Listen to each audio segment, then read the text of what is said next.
Olá pessoal, sejam muito bem-vindos ao Super Táticos, o teu novo podcast de esportes de Pelotas para o mundo. Aqui nós falamos muito a respeito de esportes em geral, principalmente sobre o futebol, o esporte bretão, né? A paixão nacional. E já que tu chegou até aqui, amigo internauta, né? Dá um joinha e também te inscreve, né? Vamos fortificar o canal, vamos receber aí as notificações em primeira mão, né? Para você que já nos acompanha, mas ainda não se inscreveu, te inscreve. Tá chegando pela primeira vez, recebeu, foi compartilhado, enfim, um amigo te mandou, te comentou, já entra, te inscreve e joinha. E a partir daí, deixa conosco que nós vamos desenvolver todo o conteúdo do Super Tático, sempre agradecendo demais o teu like, a tua participação, que tu também pode comentar, tu pode dar sugestões, críticas, enfim, somos muito abertos a tudo isso. E mais uma vez comigo aqui no Super Táticos, outro Super Tático, o professor Marcelo Parmegiani. Bem-vindo, professor. Tudo bem, Charles Garcia? Como estão nossos amigos internautas? Espero que todos estejam bem, nossas amigas, nossos amigos. E a torcida rubro-negra da Princesa do Sul, torcida do Brasil, está de parabéns pelo show. O Brasil trabalhou com humildade toda a Copa, professor Rui Carlos Osterman. O Brasil foi campeão invicto. O Brasil deu uma lição de humildade. O Brasil deu uma lição de como uma equipe deve lutar para buscar o caneco. Charles Garcia, foi emocionante. Foi emocionante, professor, né? Nós que acompanhamos e trabalhamos durante toda a competição, né? Especialmente com a Rádio Brapel, estivemos também, obviamente, na final do campeonato no Bento Freitas, até fui muito cedo para o estádio, professor, para acompanhar todo o clima pré-jogo. Realmente, ele era muito festivo, mas ele não era o clima do já ganhou. Não havia... Claro, o torcedor é o torcedor. Existia confiança. Existia perfeito. Confiança. A confiança de que o Brasil iria ganhar, e muitos torcedores falavam, olha, vai ser 2-1, vai ser 1-0 para o Brasil. Isso já é um sinal de respeito, porque quando a coisa, entre aspas, está ganha, e isso não existe mais no futebol, não é Esporte Clube Pelotas, não é? É aquela coisa, né, agora vai ser 3, vai ser 4, fulano vai fazer 2, 3 gols. Eu assino embaixo de tudo que o professor falou. O Brasil com uma campanha invicta, o Brasil que não começou tão bem assim, teve que mudar a comissão técnica, mas um clube que lutou dentro das suas possibilidades, um clube que ganha de forma invicta, não tem muito o que falar, né? Fez uma festa maravilhosa junto com o seu torcedor, que foi marcante na cidade, tá? Para um público excepcional. A Baixada, não vou dizer que estava lotada, mas estava muito, muito cheio ali, com 85%, quase 90% da sua capacidade. Era muita gente, professor. Era muita gente. O torcedor sedento por um título. Ah, mas é a copinha. Mas, meu amigo, tu entra num campeonato para ganhar, seja ele qual for. Claro. Ou alguém acha, a gente tem que trabalhar com a verdade e sinceridade, que o Brasil ou Pelotas vão ser campeão gaúcho. Isso pode acontecer algum dia no futuro? Pode. Cada vez mais difícil da forma como se trabalha futebol hoje. Mas pode acontecer. Porque, infelizmente, a realidade que nós temos na cidade, especialmente em 2026, é de uma divisão de acesso. Então tem que entrar na divisão de acesso. Ah, não, porque eu preciso ser tanto para subir. Não, tem que entrar para ganhar a divisão de acesso. Claro, porque quem é profissional exatamente, tem que pensar também no seu lado. E ser campeão, colocar a faixa no peito, é valorização da própria atividade profissional. O jogador se valoriza muito. Olha a quantidade de protestos da torcida do Lobão, que simplesmente jogou fora a classificação para a final. Não digo que o Lobão iria ser campeão, mas jogou fora a classificação para a final. E olha a quantidade de elogios que, por outro lado, a torcida rubro-negra está fazendo agora para jogadores que foram tão criticados. Por quê? Porque são jogadores campeões. Quando o jogador é campeão, ele se afirma no mercado. Quando o jogador é campeão, ele começa a ter melhor condição de fazer contratos mais rentáveis. Ele recebe propostas. Então, faltou para o Pelotas o que não faltou para o Brasil. Faltou humildade, na minha opinião, Charles Garcia. Eu não sei, professor, lhe dizer exatamente o que faltou. Eu acho que foi um conjunto de fatores. Porque nós trabalhamos no jogo e o Pelotas havia vencido em São Leopoldo o primeiro jogo da semifinal com 10 jogadores de virada e era o segundo confronto entre Aimoré e Pelotas. O segundo confronto na casa do adversário e o Pelotas havia vencido os dois. Ou seja, tudo indicava que o Pelotas, na boca do lobo, jogando por um empate, seria finalista da competição. O Pelotas, tecnicamente, ao meu ver, era a melhor equipe da competição. Ou tinha as melhores expressões técnicas. Muito parelho com o Brasil, é bem verdade. Acho que o Pelotas tinha alguns jogadores diferenciados para o tamanho da competição. Vi de Cristiano, Jean Roberto, né? Alguns jogadores ali que faziam a diferença. Eu achei o Brasil mais unidade, o Brasil mais time fechado e o Pelotas. Mas enfim, um Pelotas que não jogou absolutamente nada no jogo da Boca do Lobo. E o que acontece, professor? Quando tu toma um gol cedo, pode até ter entrado relaxado, até eu vou aceitar. Tu toma um gol cedo, a tendência do time da casa que precisa buscar o resultado, pelo menos o empate, é se apressar. Não é o correto. É trabalhar com calma. Mas geralmente o que acontece? A bola sai para a lateral, tu já sai correndo, tu cobra o lateral errado porque tu quer buscar o resultado.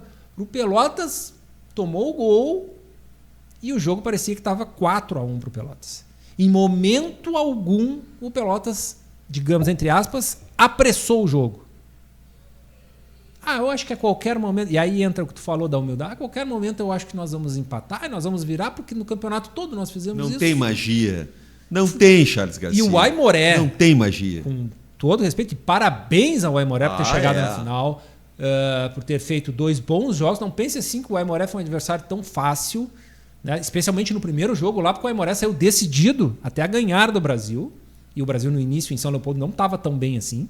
Aí o Brasil empatou, o jogo acabou se tornando igual. E aqui com um estádio lotado, com toda a gravação, o Brasil se impôs. Não quer dizer que o Aimoré tenha sido mal, mas é o que o Aimoré podia fazer. Tecnicamente, o Aimoré não é superior ao Pelotas. Eu não sei se tecnicamente o Aimoré é superior ao Gaúcho. Mas, enfim, todos nós queríamos o Brapel na final. Para nós, da cidade, seria excepcional. Que o título era uma garantia de que o título ficaria aqui. Quando tu tem somente o Brasil e um outro adversário na final, tu não tem a garantia que o título vai ficar aqui. Mas, enfim, o Pelotas, infelizmente, ficou pelo caminho. Poderíamos ter tido 2 belos clássicos, 2... tanto na Boca do Lobo quanto no Bento Freitas com casa cheia, seria fantástico. O Brasil fez a sua parte. Aliás, o Brasil foi o que não começou bem na semifinal, porque ele empata com o Gaúcho, ele sofre no final do jogo e ele vai a Passo Fundo, onde é complicadíssimo de jogar, e o Brasil ganha nos pênaltis. Aliás, né, então, só voltando, o Pelotas perde no tempo normal e perde nos pênaltis. Então não tem o que ser dito do futebol do Pelotas. Agora, o que fica, professor, né? O professor já deu os parabéns para o Brasil, ainda não. Então, parabéns ao Grêmio Esportivo Brasil, a sua imensa torcida. Que festa maravilhosa, sem problemas, né? O torcedor do Brasil que merece, o torcedor do Brasil que comemorou demais e tem que comemorar. Título, é faixa no peito, é caneco, é história, fica para o clube. Tanto é que o Aimoré queria muito, muito ganhar esse título. O Aimoré não tem. Fica nas mãos do Brasil. Aliás, mais um torneio que o Brasil ganha no interior, assim como nos anos 90 sempre chegava às finais. Isso também vai caracterizando o clube como chegador, um clube que tem essa pujança que tem o Brasil. Mas eu acho que o mais importante, professor, neste momento, né, é projetar 2026. Porque em 2026 a coisa muda de figura. Mas aí, olha só, projetar 2026, tu estás coberto de razão, Charles Garcia. Acredito que nossos internautas, nossas queridas amigas, nossos amigos hão de concordar contigo. Mas sempre para projetar algo para frente, é bom dar uma olhadinha no que aconteceu atrás. Ou seja, dar uma olhadinha no retrovisor, porque a história ensina bastante. E agora já passaram-se alguns dias do tombo feio que o Pelotas sofreu, o desgaste, a desclassificação, o horror dos horrores, o desastre auricerúleo. E aí eu começo a pensar com os meus botões e vou compartilhar com vocês e contigo, Charles. Eu acredito que a escolha do técnico não foi das mais felizes. Porque o Alessandro Telles tinha saído daqui de Pelotas, deixando o Lobo, e saiu meio que assim em persona não grata. Ficou muita mágoa com aquela saída dele. A verdade é essa. Aí trouxeram o cara de volta. E quando teve que apresentar resultado como técnico, naufragou. Naufragou porque não era para ter perdido o jogo na boca do Lobo de jeito nenhum. Era para ter feito exatamente o que o Rogério Zimmermann fez com o Novo Hamburgo, em São Leopoldo, contra o Aimoré, e o Zimmermann mandou o time dar bico para tudo que é lado, empatou de 0-0 e foi para a elite do futebol do Rio Grande do Sul com o seu Novo Hamburgo. Ou seja, o Alessandro Telles não teve explosão, o Alessandro Telles não teve uma melhor visão tática depois de ter tomado gol, o time não reagiu, faltou sangue, faltou vibração, e isso me parece faltou do próprio comandante, que era o Alessandro. O Alessandro não foi um técnico, agora eu estou falando, claro, com a minha opinião, e não querendo ser oportunista. Ele foi um técnico mal escolhido, porque no momento que o Pelotas decidiu não trabalhar com o professor Toninho e trouxe o Alessandro, o Pelotas estava indo bem, mas já tinha perdido lá para o Fabiano Daitz em Passo Fundo. Lá já foi sintomático. Muitos disseram, perdeu porque podia perder, perdeu na hora certa. Então, e contra o Aimoré? Perdeu na hora errada, né? Perdeu na hora errada. Perdeu quando não podia perder. Perdeu na fiasqueira. Perdeu colocando um atleta como Douglas Zilke, que fez o gol da vitória lá em São Leopoldo, um ótimo zagueiro, frio, gelado, aos 47 do segundo tempo, para bater pênalti. Isso não se faz. Isso não se faz. Colocar um zagueiro frio, ele não teve culpa, foi mérito do goleiro, mas isso não se faz. E se tem jogador que não quis bater pênalti, isso tem que vir a público também. Eu não estou afirmando que teve. Eu desconfio apenas. Agora, que o Alessandro não teve uma boa performance, não teve. Lá em Passo Fundo, reclamou do gramado. Depois oscilou. Depois teve aqui, ali e tal, foi bom. Mas quando tinha que não perder, não precisava nem ganhar, era só empatar. Fracassou. Alessandro Telles fracassou. E aí o Lobo fracassou junto, porque quem trouxe o homem de volta para cá, depois da fiasqueira da saída dele, foi essa mesma diretoria. Sentimento de quem estava no estádio, professor, do Alessandro Telles, muito apático durante todo o jogo. Quando eu digo que o time da casa joga por um empate, joga por um gol para se classificar, tudo bem, não tem que ter desespero. Quando eu citei a questão pressa, porque normalmente isso atinge o psicológico do atleta que, bom, quanto antes eu fizer, melhor. O Pelotas foi tranquilo, mas não tranquilo no sentido de eu tenho ser... Foi tipo uma soberba, vou fazer o gol que quero. Só que o treinador, tudo bem, ele confia no seu time, ele confia nos seus atletas. Não vai fazer uma mudança no primeiro tempo porque o Pelotas está perdendo para o Aimoré de 1-0, nem tem por que fazer isso. Mas ele volta para o segundo tempo, onde o Pelotas nos 45 minutos não existiu. Imagina-se o quê? Ou muda-se a atitude, ou muda-se alguma peça. Resultado disso, não mudou peça e não mudou atitude. Bom, então chega a 15 minutos, já que o que eu falei não resolve, eu vou trocar as peças. Não foram trocadas peças. O Pelotas trocou tardiamente. O Pelotas precisava fazer alguma coisa. Mas o campeonato inteiro deu certo. Mas não estava dando. Troca. Faz alguma coisa, seja mais enérgico no campo, ainda que isso não traga o resultado. Mas eu vou cair atirando. Se não der... Mas eu fiz tudo que eu podia. Nunca foi necessário, mas eu fiz tudo. Não fez. Eu não estou dizendo que é um mau profissional, longe de... E nem é isso que o professor Marcelo quer dizer também, eu tenho certeza. Não é isso. É um bom treinador.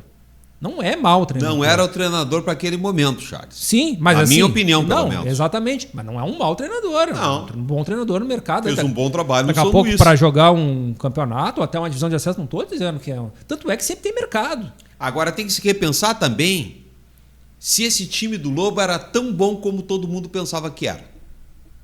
Porque se essa base é uma base que não superou o Aimoré na Copa Professor Rui Carlos Ostermann, essa base ela pode não ser também a melhor das maravilhas para o acesso 2026. O meio-campo do Pelotas, olha, o Jean Roberto, quando terminou o Brapel, o Jean Roberto destacou. Quando terminou o jogo lá em São Leopoldo, com a vitória do Pelotas, o Douglas Ilke, que fez aquele golaço de cabeça, ele chamou a atenção. Tem o jogo em Pelotas. E o que aconteceu? O técnico foi macio demais. Tinha que ter ido mais para porrada, me desculpe a expressão. Tinha que ter ido mais para o confronto. Tinha que ter ido mais para o combate. Tomou um gol infantil no começo da partida. Aquilo ali mostrou que a equipe não estava com as pilhas molhadas. E para um jogo como era o jogo contra o Aimoré aqui na Boca do Lobo, tinha que entrar pilhado, tinha que entrar batendo, tinha que entrar espantando. E não foi o que o Pelotas fez. Aí o Pelotas confiou demais no taco, só que o taco do Pelotas não era o taco de ouro. Era um taco de bambu. E quebrou. E deu a Aimoré. Então, Pelotas, a partir desse fracasso, ele vai ter que aproveitar, e aí eu vou concordar contigo, olhar para 2026, mas tendo essa consciência do que aconteceu agora, nesse final de 2025, Charles. Porque não pode se repetir, e o Pelotas está jogando com a sorte do próprio clube. O Brasil, que estava para morrer, ressuscitou. Pelotas tem que fazer algo, porque, do contrário, vai ficar crítica a situação do Lobo. E a torcida e o próprio clube, a instituição, não merece tanta incompetência, na minha opinião, incompetência administrativa e da comissão técnica, os verdadeiros responsáveis pelo fracasso do Lobo dentro do gramado. Porque o que acontece fora se reflete dentro, sim, senhor. Eu dei exemplo do Rogério e estou dando exemplo agora também para fechar e passar a bola para ti, Charles, do Gilson Cabeção e do próprio Bira e também do Hélio, que dentro do Brasil foram para cima daqueles guris, não deixaram a peteca cair, vibração, humildade, Brasil campeão. E aí o Lobo entrou, na minha opinião, com um saltinho alto, pensando que ia resolver e se deu mal. Aliás, isso vem se repetindo há décadas no Pelotas. Há décadas no Pelotas, porque o poder, vou desafiar um professor de história aqui, hein? Posso tomar uma nota 0. O poder no Pelotas está concentrado nas mãos de poucos. Pinga aqui, pinga ali, mas não sai daquele centro. Isso não é saudável para o clube. E eu não estou dizendo que são más pessoas, mas às vezes tu precisa oxigenar, o futebol mudou, são novas tendências. Não que essas pessoas não possam ficar, porque elas fazem parte da história do clube. Claro. Mas elas precisam de auxílio, elas precisam de novas ideias, buscar novos horizontes, como o Brasil conseguiu com a SAF. O Daniel Carvalho falou que está esperando a SAF. Eu acho que o Daniel e não tem saída. Eu acho que o Daniel cansou do mais do mesmo dentro do Lobão. Eu acho que o Daniel cansou. Falando em projeção, professor, 2026, o que o Pelotas tem? Certo, divisão de acesso, assim como o Grêmio Esportivo Brasil. Só que o Brasil, antes da divisão de acesso, o Brasil tem a Série D. Eu nem vou entrar na questão Copinha, isso a gente vai ter outros programas também para falar, porque a Copinha transita entre a Série D e entre a divisão de acesso, que vai começar só em agosto, né? Julho, agosto, pós-Copa do Mundo. Tá? Então o que nós temos de real? O que o Brasil tem de real? A Série D e a divisão de acesso. O que o Pelotas tem de real? A divisão de acesso. A Copinha vai ser em março, a Copinha vai ser em abril, a Copinha vai ser no Natal. Bom, aí vocês joguem a Copinha. Joguem a Copinha, especialmente o Pelotas, que precisa. O Brasil tem esse projeto com a SAF de até 5 anos voltar a uma Série B, mas não quer dizer que isso vai acontecer. Né? Isso é como, eu vou lembrar os meus tempos que dava aula. Tu faz um plano de aula, mas o nome está dito, é um plano, tu faz um planejamento, nem sempre segue exatamente aquilo, por um motivo ou outro a aula pode alterar. Foi levada ali, mas tu tem um norte. Claro. É necessário se ter um norte. Por Lógico. quê? Porque num plano de aula, eu tenho que apresentar de conteúdo isso, levar isso em discussão, porque eu quero chegar até aqui. Não Daqui é a pouco, engessado. tu fez isso por outros caminhos, mas tu conseguiu passar aquilo que tu queria e chegar no objetivo? Beleza, mas tu tem que ter um planejamento. O Brasil tem. Pelotas tem? Pois é. Eu não sei. O Pelotas tem condições financeiras de brigar, e eu estou falando de divisão de acesso. O Pelotas fez um time para a Copinha e mudou o seu planejamento porque o Brasil manteve base de Série D. Então o Pelotas não fez isso por convicção. Porque seria o Toninho, né? Ele tinha lá os seus jogadores. Aliás, teve, eu não vou citar o nome aqui, mas conheço, meu amigo, e não vou citar o nome até para também não constranger o profissional, que não teve uma chance de jogar 5 minutos na competição. Aí o treinador vai dizer, mas não fui eu que trouxe, não sei o quê. Tá no grupo. É um bom jogador, é atleta. Aliás, se ganha grupo também é assim. Eu já tô classificado, não sei o quê. Bota o pessoal para jogar. Mesmo que tu não queira contar, mas eventualmente tu pode precisar, o atleta tá prestigiado. E muitas vezes o atleta tá escanteado sabendo que não vai jogar. E isso também não é só a culpa do treinador, isso passa por direção de futebol. E aí tu traz jogadores como o Cristiano, e eu não estou criticando o fato do Cristiano, o Rodrigo Mamá, o Jean Roberto, ganhando um salário mais lá em cima, que vai comprometer demais, não é agora, comprometer 2026, quando o Pelotas faria um time razoável financeiramente. Mas o Brasil... Tu tem que ter a tua convicção. Aí é aquela questão da rivalidade que vale no Grenal, vale no Brapel. Mas o Brasil... O que eu posso fazer? O meu orçamento, eu ganho salário mínimo.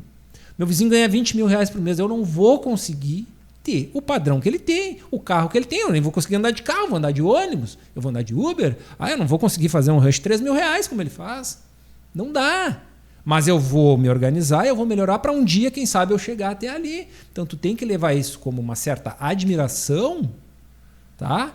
E não fazer loucuras e comprometer em viabilizar clube como tem feito por muitos anos. Então, professor, né, para a gente também finalizar, está colocado à mesa 2026, né? O Brasil conseguiu a classificação por ranqueamento e também, se não tivesse ranqueamento, foi campeão, conseguiria pela Copinha. Então, parabéns duplamente para o Grêmio Esportivo Brasil. Ficou a lição. E o mais amargo de tudo isso é que pode acontecer de 2 jogadores do Lobo, em 26, vestirem a camisa rubro-negra. Que não é novidade, assim como já aconteceu em outras épocas, tanto de um lado para o outro, como também alguns jogadores que despontaram certa época no Pelotas depois jogaram o Campeonato Brasileiro da Série B pelo Brasil, como o Felipe Garcia. Foi um bom exemplo e era bom jogador. Tem mais que contratar. Verdade. Fechamos, professor? Fechamos. Então, satisfação mais uma vez aqui na presença do professor Marcelo Parmegiani. Falamos aí a respeito do troféu professor Rui Carlos Osman, que até acabou superando as nossas expectativas e foi uma grande competição. Super Táticos de hoje, então, fica por aqui. Mais uma vez, eu te peço o joinha, a inscrição. Primeira vez que chegou aqui, te inscreve, vai receber o conteúdo sempre em primeira mão. Gostei, não gostei, acho que vocês podem melhorar. Criticar. Comenta. Claro. Comenta. Né? A única coisa que não vai dar para melhorar muito é a latinha que está aqui. Isso não vai melhorar muito. Agora, conteúdo e a qualidade a gente pode sempre fazer melhor. Muito obrigado pela participação de todos e até a próxima.